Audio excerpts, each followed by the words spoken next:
Joe, you NFL guys continue to tell me that sound right there is something that JJ McCarthy is going to hear very, very early in the first round. So let's discuss on it. So JJ McCarthy, who I kind of already on, at least on TikTok, went a little bit viral for in my tirade.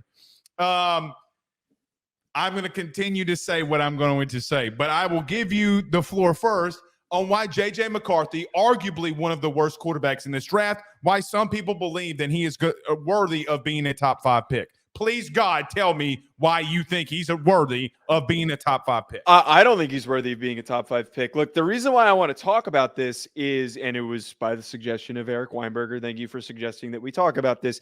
The NFL world, NFL analysts have run rampant with this, watching his film and freaking out. And while they may have watched the national championship game, most NFL fans are not as hyper-focused on college football as we on this show are, and most college football fans that follow this show are.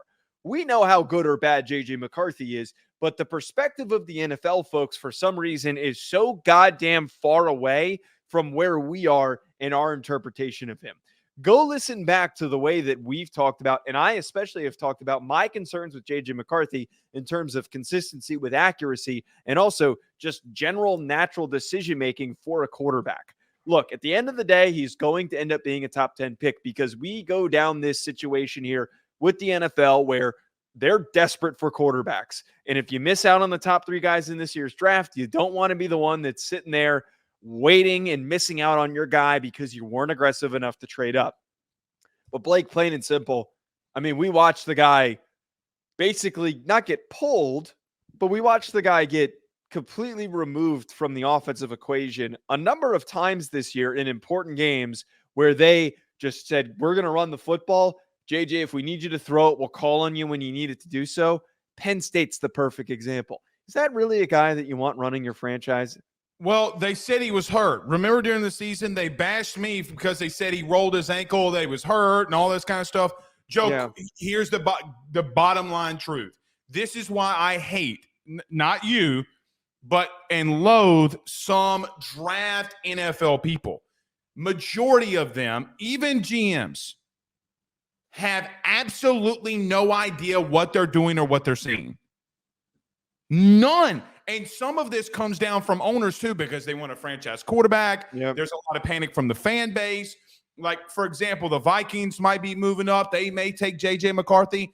Taking JJ McCarthy in the top 5 is the worst. I'm talking about the outright worst move that you can make, unless you have a very, very strong running game and he's not the feature. Yeah. You know what he may be? You know what he may be? A Walmart great value version of Brock Purdy. I don't agree with that comp. I think he's Ryan Tannehill. That's who he can be. Ryan Tannehill. That's it. That's the nicest I will be. Why is Brock Purdy worse? I just don't think that, like, physically that makes much sense. Because they're both 6'2". Brock Purdy's 6 foot. JJ's 6'4". JJ McCarthy ain't no 6'4". If he's 6'4", then 6'3".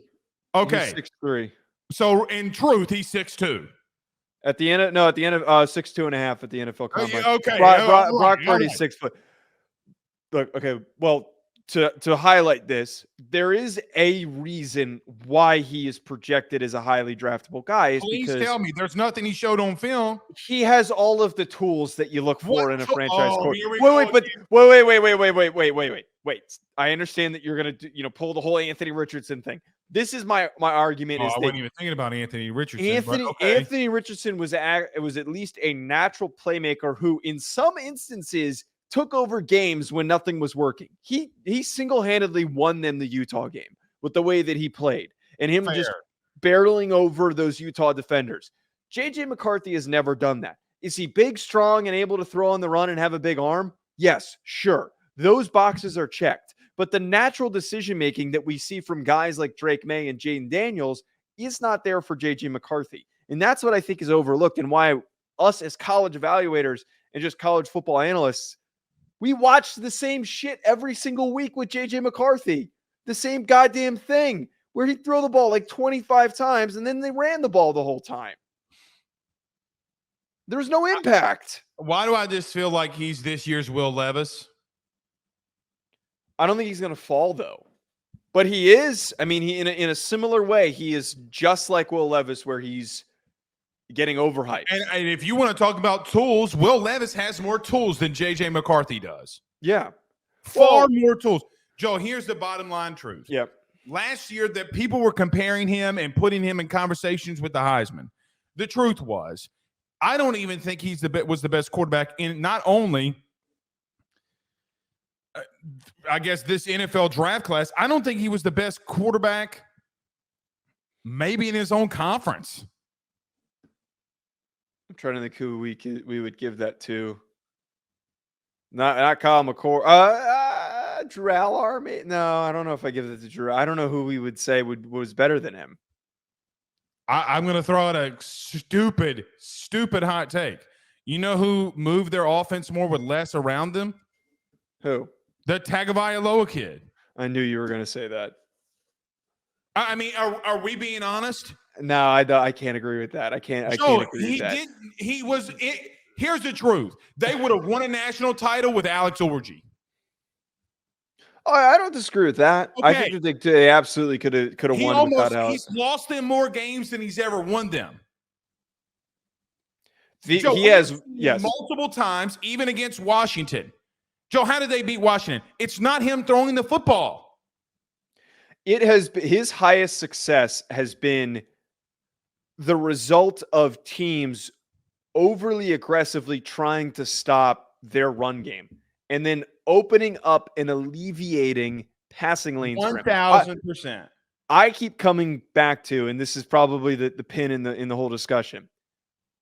We were, even when we were leading into the national championship game, saying that JJ McCarthy was a concern that in the Rose Bowl, the first drive, the most simple procedure for a quarterback is throwing the ball out of bounds. He threw it, what should have been and could have been picked off if Caleb Downs' feet were in bounds. Yes. That is inherently, to me, he makes the easy things so much harder than they need to be. That's why it doesn't make any sense. Big ass arm. Why couldn't he throw the ball out of bounds on that play? I don't think he knows how to use his tools. That's the whole takeaway here. I don't think he's got any better Joe, are you 1,000% sure he's got better tools than Bo Nix? Yeah, he's got a bigger arm than Bo Nix. Okay. He's not a better Bo Nix is a very he's painted as a bad athlete, but he's not. I mean, Bo Nix is a very good athlete. He's not a bad athlete. Let me ask you this. Is he better than Michael Penix? He's a better athlete than Michael Penix. I don't give a fuck about the tools of being an athlete. Michael Penix struggles to throw the ball over the middle of the field, so I can't really commit to saying. Y'all said the same thing about Jane Daniels. Then an account named AYS Sports came out and showed that he had 107 throws across the middle, and he was at 79%. Michael Penix very clearly struggles to throw the ball over the middle of the field. That was why I agreed with you about Jaden. Jaden made no sense. Michael Penix has. Okay, well that's fair. I've never really seen. I haven't breaking him down, but I mean, it's idiotic to me. But you bring up a good point though, because like the tools are good, but they're not like far and away. He's not like this crazy gifted tools. Yes, he's not this crazy gifted. He doesn't have a big arm. He's not going to run a 4.4. He's not shifty in the pocket enough, in my opinion. Okay, he moves up well. I think he was coached well. But if you're going to talk about a guy. Like, okay, if you're going to draft a guy in the top 5 and say it's tools, he better run and look like Anthony Richardson. He better be able to throw like Jamarcus Russell, okay? Yes. Because if he doesn't, he's going to be a bust. BetOnline remains your top spot for all of your live betting action and contests. NFL, college football, UFC, NHL are all in full swing. BetOnline is your number one source for wagering news, odds, trends, and predictions with both desktop and mobile access at any time. Head to BetOnline today and use promo code BELIEVE, that's BLEAV, for 50% off your first deposit. That is a 50% welcome bonus. BetOnline, where the game starts.